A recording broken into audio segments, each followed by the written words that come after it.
시편 성경 강해 46편입니다. 시내 첫째 대지 하나님은 피난처요 환난 중에 큰 도움이 되심 1절에서 3절.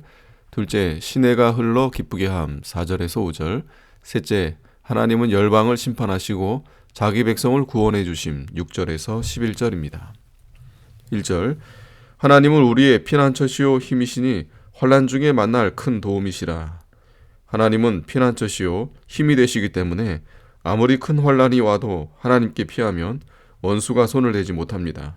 환난 날에 하나님을 바라보고 앙망하며 하나님께 피하는 자에게는 하나님께서 날마다 새 힘을 주시며 도와주십니다.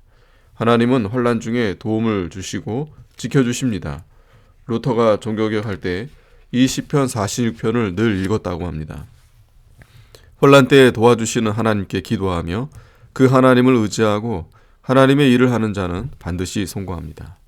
2절 그러므로 땅이 변하든지 산이 흔들려 바다 가운데 빠지든지 바닷물이 흉흉하고 뛰놀든지 그것이 넘침으로 산이 요동할지라도 우리는 두려워 아니하리로다. 땅이 변하든지 세상과 사람의 마음과 사상이 변하는 것을 가리킵니다. 산이 흔들려 바다 가운데 빠지든지 산과 같은 큰 세력들이 몰락되는 것을 가리킵니다. 바닷물이 흉흉하고 뛰놀든지 세상에 난리가 나서 어지러워질 것을 가리킵니다.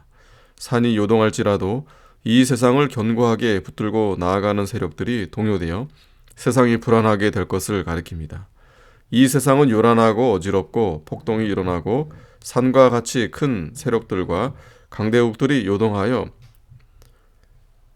판도가 바뀌고 성도를 대적한다고 할지라도 두려워하지 않는다는 것입니다. 그 이유는 하나님이 피난처가 되시고 힘이 되셔서 성도를 도와주시기 때문입니다. 만세반석 되신 하나님 안에 피해 있으면 하나님이 그 모든 것을 막아주시고 보호해 주시고 구원해 주십니다. 4절 한 시내가 있어 나뉘어 흘러 하나님의 성 곧 지극히 높으신 자의 장막의 성소를 기쁘게 하도다. 한 시내는 하나님이 하시는 생명의 역사를 가리킵니다. 요한복음 4장 14절에 내가 주는 물을 먹는 자는 영원히 목마르지 아니하리니 나의 주는 물은 그 속에서 영생하도록 솟아나는 샘물이 되리라 하고 있습니다. 예수님이 주는 생수는 예수님이 하시는 새 생명의 역사를 가리킵니다. 예수님은 진리와 영감으로 생명을 살려나가십니다. 나뉘어 흘러 나간다는 것은 생명의 역사가 사방으로 퍼져나가는 것을 가리킵니다. 창세기 2장 10절에 에덴에서 강이 발원하여 동산을 적시고 거기서부터 네 강이 갈라져서 사방으로 흐른다고 했는데 그 강도 생명의 역사를 가리킵니다. 에덴 동산은 하나님이 계시는 곳이요 새 예루살렘과 같은 곳입니다. 거기서부터 물이 흘러나간다는 것은 생명의 역사가 하나님의 성소로부터 흘러나간다는 말씀과 같습니다. 하나님께로부터 흘러나가는 생명의 역사가 많은 사람의 생명을 살려나갑니다. 하나님의 성은 예루살렘, 지극히 높으신 자의 장막은 성막 곧 하나님의 성전을 가리키고 성소는 성막 안의 지성소를 가리킵니다.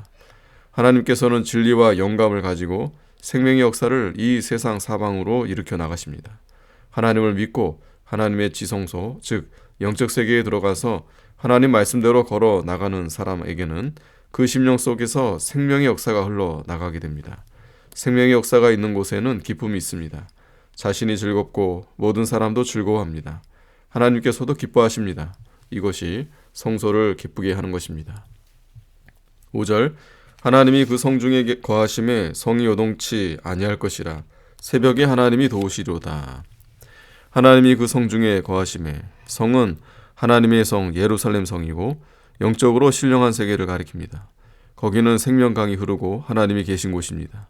이 세계에서 사는 성도에게는 하나님께서 생명의 역사를 넘치게 베풀어 주십니다. 그 성은 영영이 요동치 않습니다. 이 세상은 요란하고 변하나 하나님의 나라는 언제나 만세반석 위에 세운 것이기 때문에 절대 요동함이 없습니다. 이 하나님의 신령한 세계에 거하는 성도는 이 세상 풍파가 아무리 많아도 요동되지 아니하고 언제나 견고하고 안전하게 서 나아갑니다. 새벽에 하나님이 도우시리로다. 고요한 새벽 시간에 깨어 새로운 심령으로 기도하면 하나님이 찾아와서 특별히 도와주십니다. 예수님도 새벽에 깨어 한적한 곳에 나가 기도하셨습니다. 새벽에 기도하지 않는 사람은 새벽에 도와주시는 하나님의 은조를 받지 못합니다. 피곤하다고 새벽기도 안 하고 잠자면 더 피곤하고 이를 해도 하나님이 도와주시지 않으므로 모든 일이 잘 안 됩니다. 이것은 또한 기도하고 믿음으로 나가는 성도에게는 무슨 일이나 처음부터 도와주신다는 뜻이 있습니다. 기도를 시작하는 시간부터 도와주시고 믿음 지키려고 결심하고 나서는 그때부터 도와주시는 하나님이십니다. 다니엘이 기도하기로 결심한 첫날부터 하나님이 도와주셨다고 했습니다. 본편 기자는 히스기야 왕 때 새벽에 하나님이 천사를 보내어 아수르 군대 18만 5천 명을 멸망시켜 준 것을 염두에 두고 이 시를 지었다고 합니다. 6절 이방이 혼화하며 왕국이 동하였더니 저가 소리를 바라심에 땅이 녹았도다. 이방이 떠들고 열방의 왕들이 나서서 하나님의 구원운동을 방해하지만 하나님께서 그들을 심판하신다는 것입니다. 하나님이 한번 명령하시면 이 세상은 다 망하게 됩니다. 7절 만군의 여호와께서 우리와 함께 하시니 야곱의 하나님은 우리의 피난처시리로다. 만군의 여호와는 군대의 하나님이라는 뜻으로 원수를 갚아주시는 능력의 하나님을 가리킵니다.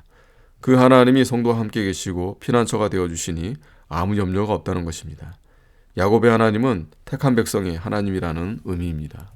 8절 와서 여호와의 행적을 볼지어다. 땅을 황무케 하셨도다. 저가 땅끝까지 전쟁을 쉬게 하시며 활을 꺾고 창을 끊으며 수레를 불사르시는도다. 하나님의 심판을 보라는 것입니다. 하나님께서 땅을 황무케 했고 활을 꺾고 창을 끊으며 수레를 불사르고 땅끝까지 전쟁을 쉬게 했습니다. 모든 사람이 하나님이 심판하신 일을 보면 깨달을 수 있습니다. 그 중에서도 택한 백성을 보호해 주신 하나님의 역사를 알 수 있다는 것입니다. 10절 이르시기를 너희는 가만히 있어 내가 하나님됨을 알지어다. 내가 열방과 세계 중에서 높임을 받으리라 하시도다. 잠잠히 하나님이 하시는 일을 보면 하나님의 능력이 크신 것과 하나님이 세상 나라들을 주장하시며 심판하시는 것과 성도를 구원하여 하나님의 나라를 견고하게 세워나가는 것을 알 수 있습니다. 내가 열방과 세계 중에서 높임을 받으리라. 열방과 세상이 하나님을 대적하며 성도를 핍박하다가 하나님의 심판을 받은 다음에는 하나님을 높이게 된다는 것입니다. 11절 만군의 여호와께서 우리와 함께 하시니 야곱의 하나님은 우리의 피난처시리로다. 만군의 여호와는 성도와 함께 계셔서 피난처가 되어주시고 원수가 손을 대지 못하게 하여 주십니다. 아멘.